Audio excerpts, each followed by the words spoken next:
यह ऐसा परमात्मा ने आपको दिया है कि एक श्वासा पर परमात्मा को आप प्राप्त कर सकते हो, लेकिन 21,600 श्वासा 24 घंटे में मनुष्य लेता है। भगवान से प्रतिज्ञा करके यह जीव आया है कि हर एक श्वास पर मैं आपका नाम लूंगा, लेकिन बताइए 24 घंटे में कितनी बार आप नाम लेते हैं? यारे, अगर परमात्मा को भूलोगे तो 84 लक्ष योनियों में जाना पड़ेगा। इसलिए इस दिव्य तन को प्राप्त करके वासना धूल में सारी मिल जाएगी। प्यारे, हर एक योनि में जाना पड़ा। हम लोग जो आज मानव के रूप में बैठे हैं, हर एक द्वार पर गए, कभी सूकर तो कभी कुकर, कभी सरीसृप, कभी कीटाणु बन करके पैदा हुए। आज ईश्वर की कृपा से हम मानव के रूप में आए हैं, क्योंकि मनुष्य के भीतर परमात्मा जो है हर एक प्रकार के साज को सजा करके भेजता है। विवेक दिया है, ज्ञान दिया है, सब कुछ दिया है।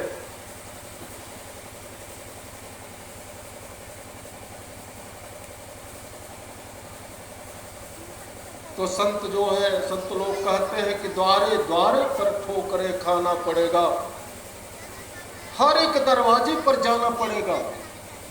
अगर परमात्मा को भूल जाओगे तो हर एक दरवाजे पर जाना पड़ेगा। इसलिए पहले से अभ्यास करिए कि मृत्यु के समय में परमात्मा सामने हो।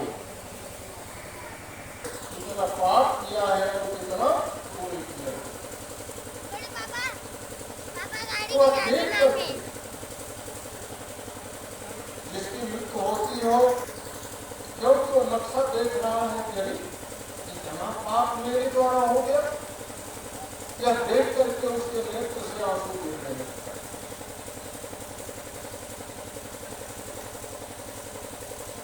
आंसू गिरने लगता है, दुखी होता है प्यारे, और दुखी होकर के जमराज के दूतों के साथ जाता है। लेकिन चिंतन परमात्मा करते हैं, यही ज्ञान है।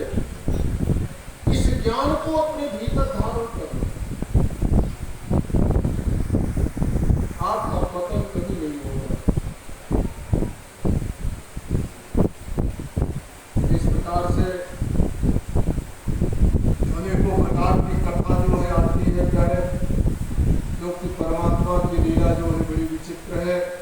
एक बार महाराज मनु अपने पुत्री देवहूति को आश्रम में आऊंगा। देवहूति ने कहा कि भगवान, मैंने तो प्रतिज्ञा किया है कि जीवन पर्यंत मैं तपस्या करूं, अब आप तो केवल 12 वर्ष के भी कह रहे। यारे, ऐसे ऐसे स्त्री पुरुष थे हमारे यहां, ऐसे ऐसे ऋषि पैदा हुए कि प्यारे, एक सानिध्य नाम के ऋषि थे। वह ऋषि जो है जितना भी वेद है सब वेद की व्याख्या वो लिखते हैं।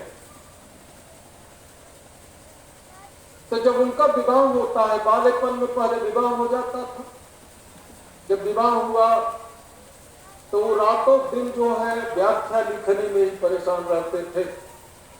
36 वर्ष व्यतीत हो गए। एक बार की स्थिति ऐसी आई कि रात्रि का समय था, ऋषि जो है व्याख्या कर रहे थे, कुछ लिख रहे थे। दीपक जो है वह मंद मंद जल रहा था। उनकी स्त्री आती है और दीपक को झाड़ करके बढ़ा देती है। रोशनी बढ़ा करके जब जाने लगी तो ऋषि ने कहा कि देवी तुम कौन हो?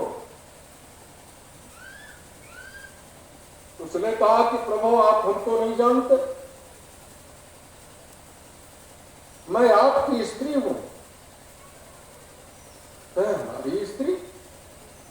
हमारा विवाह भी हुआ है, तो ध्यान जो है ऋषि को आता है।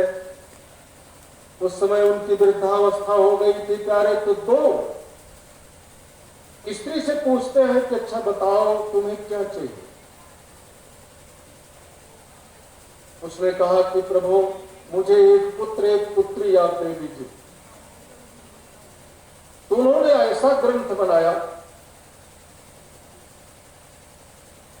व्याकरण पर उन्होंने मनोरमा नामक टीका लिखा है, वह कन्या उनकी थी और समर्पित कर देते हैं अपनी स्त्री को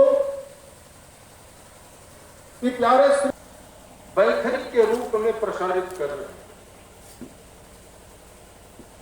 यह उन्हीं ऋषियों मुनियों की कृपा है, उन्हीं महापुरुषों की कृपा है,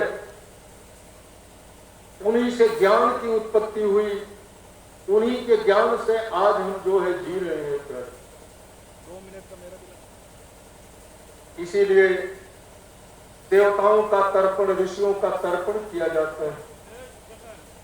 यह जो पक्ष चल रहा है पितृपक्ष, इसमें ब्रह्मा पर्यंत जितने देवता हैं सब पितर हो जाते हैं। इसलिए पितरों का तर्पण करना बहुत आवश्यक होता है।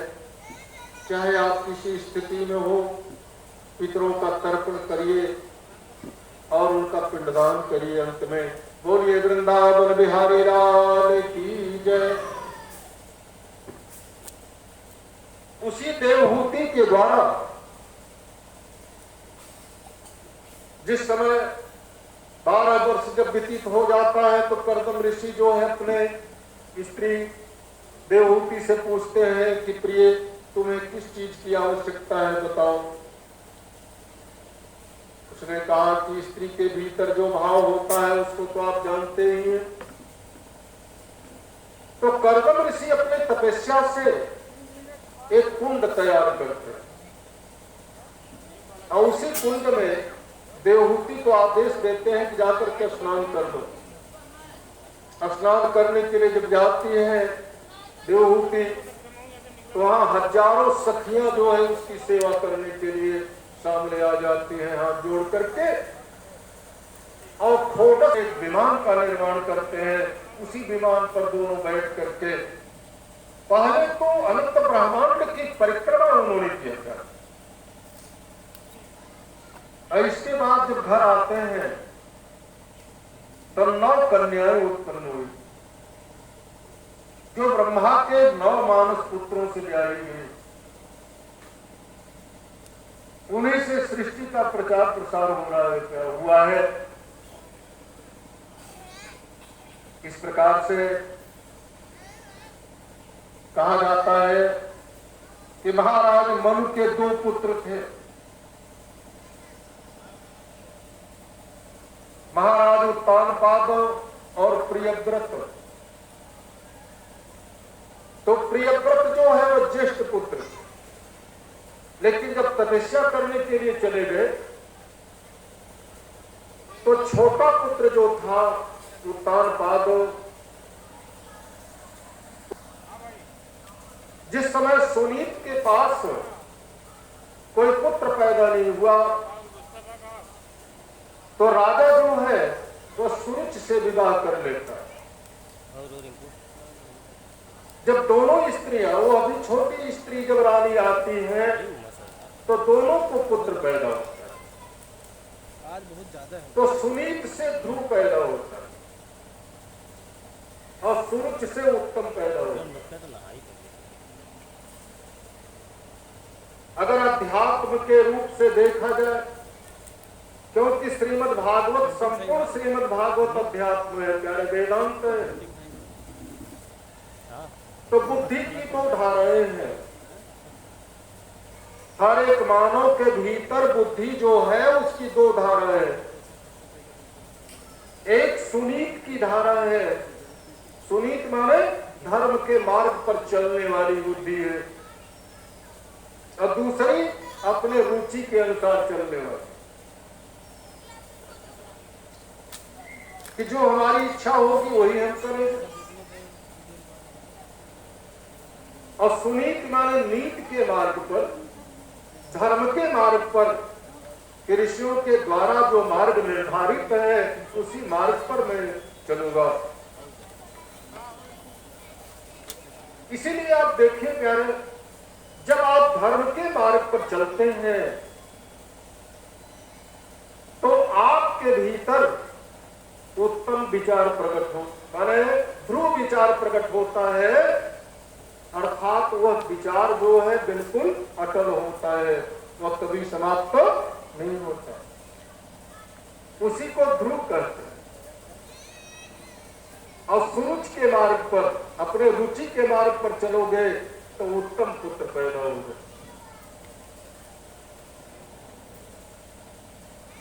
यह तो दर्पण है, लेकिन दृश्य क्या है? दृश्य यह है प्यारे, इतिहास जिसे कहा जाता है, इतिहास ऐसा है कि दोनों पुत्र,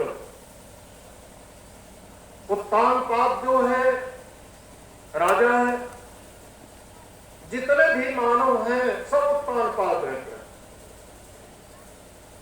ऐसा नहीं है कि कोई कहे कि हम उत्तानपाद नहीं। अरे माता के गर्भ में पैर ऊपर होता है और मस्तक नीचे होता है, तो उत्तानपाद सब हैं। तो उत्तानपाद की 2 स्त्रियां हैं, 2 पुत्र हैं। सुरुचि से प्रेम करने लगा और अपने बड़ी स्त्री सुनीत इसको जंगल में ले जा करके वहां सुंदर महल बना करके उसी जगह रख देता है। एक दिन की बात है कि ध्रुव जो था सुनीत का पुत्र, वो खेलता हुआ राजा के गोद में आकर के बैठ जाता है। छोटी रानी जब आई तो पुत्र को का हाथ पकड़ करके नीचे उतार देती है और कहती है इस गोद का अधिकारी जो है मेरा पुत्र है, तुम नहीं हो। अगर तुम्हें इस गोद में बैठना है तो तुम जाकर के भगवान की तपस्या करो। तपस्या से जब आशीर्वाद मिलेगा तो मेरे गर्भ से जब उत्पन्न होगे तब इस गोद का अधिकारी बनोगे। यही बात ध्रुव को लग जाती है प्यारे। ध्रुव जो है वह माता के पास आया रोता हुआ। माता पूछती है लेकिन ध्रुव कुछ बताता नहीं। उसके साथी जो है सब बात बताए तो माता को बड़ा दुख हुआ और सुनीत को समझाने लगी कि बेटा तू एक कीटाणु के गोद में बैठने के लिए इतना रो रहा है, जो आज है कल समाप्त हो जाएगा। यह जो मानव है कीटाणु से ज्यादा नहीं है। यह तो ये संसार का जीव है ना, संसार में इसकी शरीर समाप्त हो जाएगी क्योंकि इसका विनाश होना ही होना है। तुम परमात्मा के गोद में बैठने की कोशिश कर। ध्रुव को यह बात बैठ जाती है। रात्रि के समय जब मां सो जाती है तो ध्रुव वहां से घर छोड़ करके चल दिया प्यारे। जितना राजसी पोशाक था सब उतार करके फेंक देता है और जंगल में चला जाता है।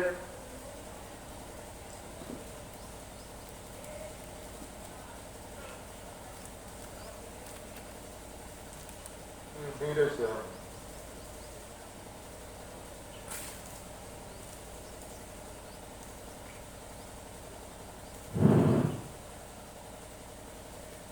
तो प्यारे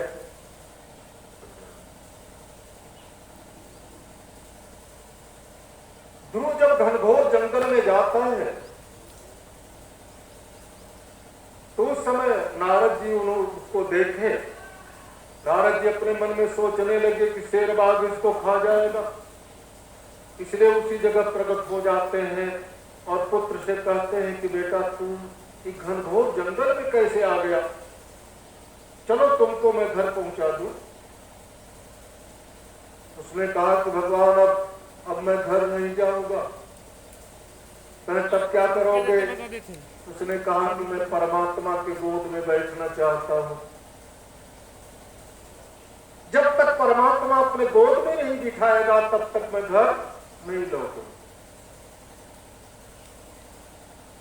नारद जी ने देखा कि इसके भीतर यह दृढ़ विश्वास है कि परमात्मा मुझे अवश्य मिलेगा, इसलिए नारद जी उसे मंत्र देते हैं। कहते हैं कि बेटा इसी मंत्र का जप इसी जगह से करना शुरू कर दो और जाओ जमुना जी के किनारे ध्रुव टीला है, ध्रुव के नाम से बहुत बड़ा टीला है गोकुल में, कि कुछ दूर पर पड़ता है। उसी जगह जाकर के ध्रुव जो है तपस्या किए और 6 महीने में परमात्मा को प्रसन्न कर लेते, स्थिर हो जाते हैं, सब चित्र लिखित से हो जाते हैं। तो उस समय ब्रह्मा जी भगवान के पास गए और कहे कि प्रभु ध्रुव को आप दर्शन दे दीजिए। ध्रुव को जब तक आप दर्शन नहीं दोगे तब तक इतने में संपूर्ण सृष्टि समाप्त हो जाएगी, इसलिए जल्दी करिए प्रभु।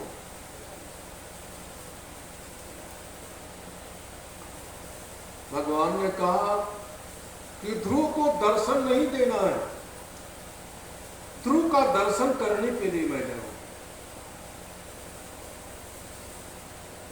ऐसा बालक प्यारे कि जिसकी अवस्था 5 वर्ष की है और परमात्मा के कमलवत चरण से उसका मन हट नहीं रहा है। यही तो अभ्यास करना है। यह अभ्यास अगर हो जाए तो अंत समय में कीटाणु बन करके पैदा नहीं होना पड़ेगा। क्योंकि अंते जामति सागति वर्तते, अंत में जहां पर मन जाता है वही बन करके पैदा होना पड़ता है। जहां आपका मन चला गया, सूकर में चला गया, सूकर बन करके पैदा होना पड़ेगा। कुकर में गया, कुकर में बन करके पैदा होना पड़ेगा। इसलिए प्यारे पहले से परमात्मा का अभ्यास करो, जिससे परमात्मा की कृपा से मुक्ति मिल जाए। अंत समय में अगर परमात्मा का ध्यान आ गया तो आप समझ लीजिए कि आप मुक्त हो।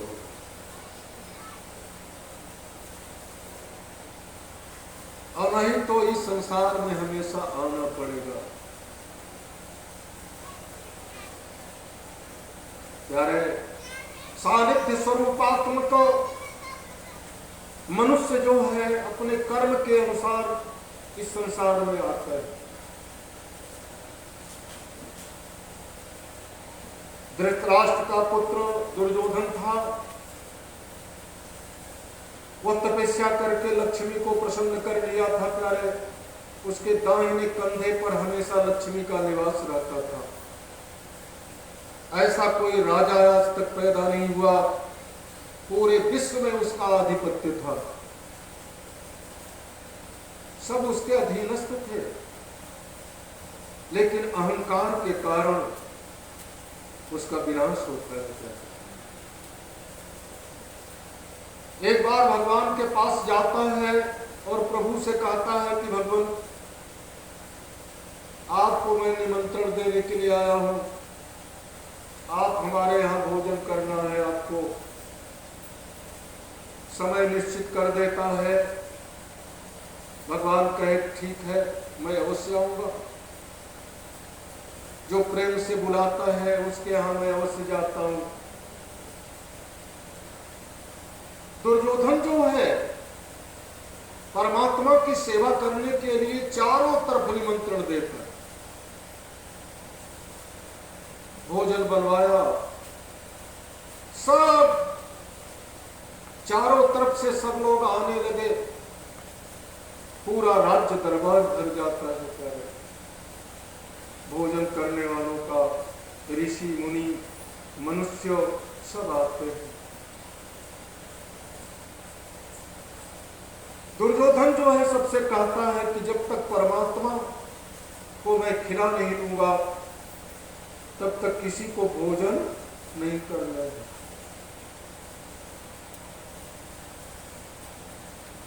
परमात्मा को भगवान शंकर जो है एक बार खिलाने के लिए पार्वती जो है तैयार हुई और कही कि विष्णु भगवान को निमंत्रण दे दिया जाए। भगवान शंकर ने कहा कि कभी ऐसा मत करना, नहीं तो बड़े विचित्र है और तुम्हारा भोजन जो है क्षण भर में सब समाप्त हो जाएगा, उनको खिला नहीं पाओगे।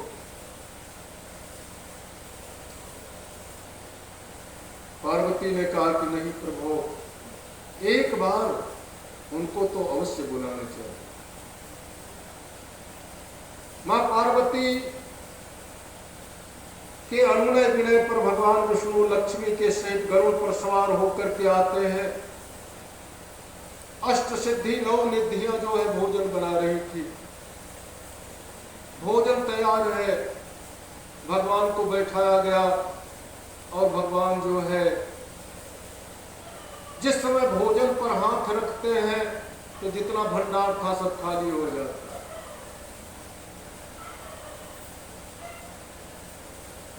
मां पार्वती भंडार में जाती है, वहां कुछ नहीं, इधर मांग रहे हैं कि भोजन ले आओ। इतने में नारद जी आ गए और कहे कि मां, अरे इनको भोजन करने के लिए तूने क्यों बुला लिया है? किसी ब्राह्मण को बैठा करके भोजन कराओ, इनका पेट तुरंत भर जाएगा। किसी गरीब को या किसी ब्राह्मण को या किसी जिसको भोजन की आवश्यकता है उसको बैठाओ। माता ने कहा तुमसे बढ़कर के ब्राह्मण कौन है, तुम बैठो। नारद जब भोजन कर लिए तो मां पार्वती इनके पास जाती है और कहती है प्रभु क्या चाहिए? भगवान ने कहा कि माता, क्या नारद जी आ गए हैं क्या? कहे नारद जी तो भोजन कर रहे हैं। कहे ठीक है, अब हमको भोजन की आवश्यकता नहीं। जो सबको भोजन देता है उसे भोजन कौन करा सकता है? ब्रह्मांड के कण कण में व्याप्त परमात्मा की ज्योति, जो अखंड ज्योति है, वो सबको खिला रही है। माता के गर्भ से बच्चा पैदा होता है, स्तन में दूध आ जाता है, तो भला बताइए ऐसा जो परमात्मा है, कौन ऐसा है कि जिसको भोजन नहीं मिले? वो पता नहीं भीतर आएगी कि नहीं आएगी इतने जीवन में, कि परमात्मा के कृपा से ही सब चल रहा है।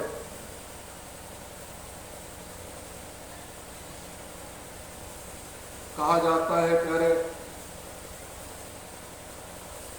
कि काम पूरा हो चाहे, काम पूरा हो चाहे, अरे अधूरा रहे, एक दिन जाना जरूरी सभी एक को। सबको एक दिन जाना। मनुष्य कहते हैं ना, सब लोग कहते हैं कि भाई काम पूरा नहीं हुआ है, यह काम कभी पूरा नहीं होता, यह संसार तो अधूरा है, तो पूरा कैसे होगा? तो पूरा करने के लिए आप जुटे हुए हैं, कभी पूरा होने वाला नहीं है। इसलिए प्यारे, इसी संसार में जो समय मिलता है परमात्मा का भजन कर लो। क्या काम पूरा हो चाहे अधूरा रहे, एक दिन जाना जरूरी सभी एक को। अरे मौत धोखे से आके निगल जाएगी, वासना धूल में सारी मिल जाएगी। श्वासा धीरे ही धीरे अरे निकल जाएगी, वासना धूल में सारी मिल जाएगी। यह जितनी इच्छाएं हैं मनुष्य जो है एक इच्छा को आप पूरा करिए तो 10 इच्छा सामने रहेगी, यह कभी पूरा होने वाला है?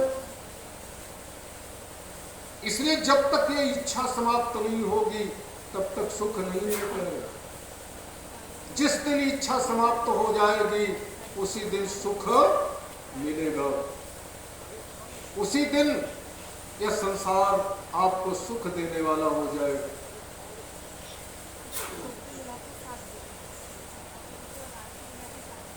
नारद जी ध्रुव को मंत्र की शिक्षा देते हैं। ओम नमो भगवते वासुदेवाय, ओम नमो भगवते, ओम नमो भगवते वासुदेवाय।